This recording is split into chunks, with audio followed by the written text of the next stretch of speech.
বিহুতি নামেৰে তিনিটি আখৰে কোনে লিখি থলে শিলত ঘুণেও নধৰে মামৰেও নধৰে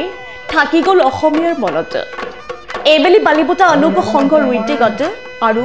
শতাব্দী বিহুৱা দলৰ সহযোগত ৪১তম ৰঙালী বিহুটি ৩১ বহাগত বালিপতাত অনুষ্ঠিত কৰে এদিনীয়াকৈ উদযাপন কৰা অনুষ্ঠানটিৰ লগত সংগতি ৰাখি পৰিৱেশ নিকাকৰণ বন্তি প্ৰজ্বলন পতাকা উত্তোলন আৰু সৰু বিহুৱতী প্ৰতিযোগিতা লগতে মুকলি বিহু অনুষ্ঠিত কৰে মুকলি বিহুতলী উদ্বোধন কৰে চিপাঝাৰ বিধানসভা সমষ্টিৰ বিধায়ক তথা অসম সাহিত্য সভাৰ প্ৰাক্তন সভাপতি ডক্টৰ পৰমানন্দ ৰাজবংশীয়ে উপস্থিত থাকে কুলদীপ বৰুৱা বাবুল চন্দ্ৰ বড়ো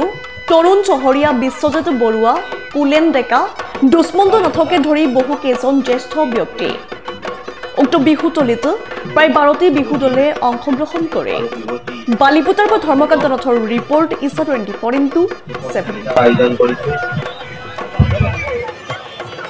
এই প্ৰতিযোগিতাত অংশগ্ৰহণ কৰা আমাৰ বিভিন্ন ঠাইৰ পৰা অহা প্ৰতিযোগী দল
বৃহত্তৰ বালিপতা অঞ্চলৰ কেন্দ্ৰীয় ৰঙালী বিহু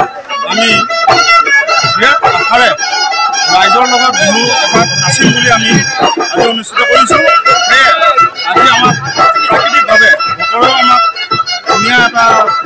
পৰিৱেশ সৃষ্টি কৰিছে আৰু এই বালিপতা বৃহত্তৰ অঞ্চলৰ ৰাইজে এই অনুষ্ঠানটো সহযোগ কৰাৰ কাৰণে আমি অত্যন্ত আনন্দিত হৈছোঁ। ইয়াত আমাৰ গাঁৱৰে বৰ্তমান উদীয়মান এটা কণ্ঠশিল্পী তেখেতে বিভিন্ন টিভি শ্ব'ত গীত গাই আমাৰ বালিপতা অঞ্চললৈকে সুনাম কঢ়িয়াই আনিছে। তেখেতো আমাৰ লগত উপস্থিত আছে সংগীতা ডেকা। তেখেতকো মই বৃহত্তৰ অঞ্চলত যি ৰাইজে আমাক এই অনুষ্ঠানটো সহযোগ কৰিলে আমি সকলোকে আমাৰ ফালৰ পৰা বিহু উদযাপন সমিতিয়ে তেওঁলোকক আমি